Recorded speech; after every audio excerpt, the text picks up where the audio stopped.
As everyone knows, the eagle's supposed to be the symbol of freedom. They're very respected, government protected. It's against the law to eat 'em. On dollars and collars and medals for scholars and flags that wag in the wind. On cigars you puff and American stuff, the eagle is proudly pinned. With such a position in American tradition, eagles are responsible birds. Moral delinquencies and idiosyncrasies are seldom if ever incurred. But there once was an eagle who was not very regal by the name of Edgar Swoop. 'Twas quite often heard that bird's absurd and ought to be kept in a coop.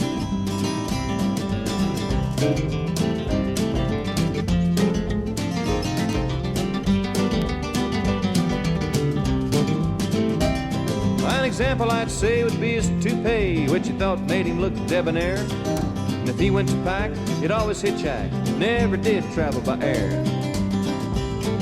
And Jay hung around the streets downtown, he said, them mountains are dull. All that you meet's is occasional sheeps or a couple of high-flying gulls. But the worst thing of all was that he had the gall to wear some baggy old knickers. They were pink and blue plaid and fit him so bad they caused titters, guffaws, and snickers.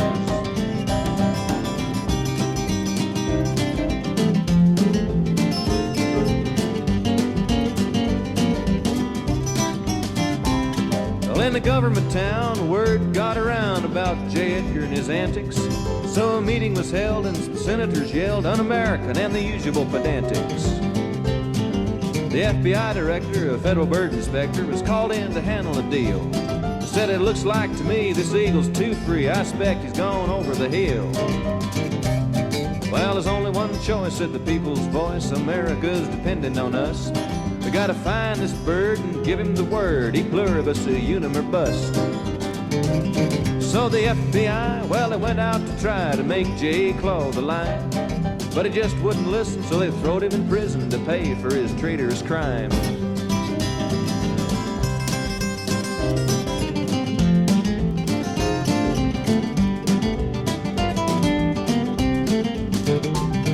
In the government town, with things quieted down, they decided to make an appendage. Cause the symbol of the country was in the penitentiary and they needed a new government image. The measure was born and committees were formed to find a new Yankee Doodle. And the symbol at best reflected the West was none but the miniature poodle. Some argued the facts, what a poodle lacks, and besides they said they're French. But said the committee, so's the Statue of Liberty, and it went up before the bench. Well, the measure was passed and the law at last was entered on government laws. J. Edgar didn't care, poodles are queer, America's gone to the dogs.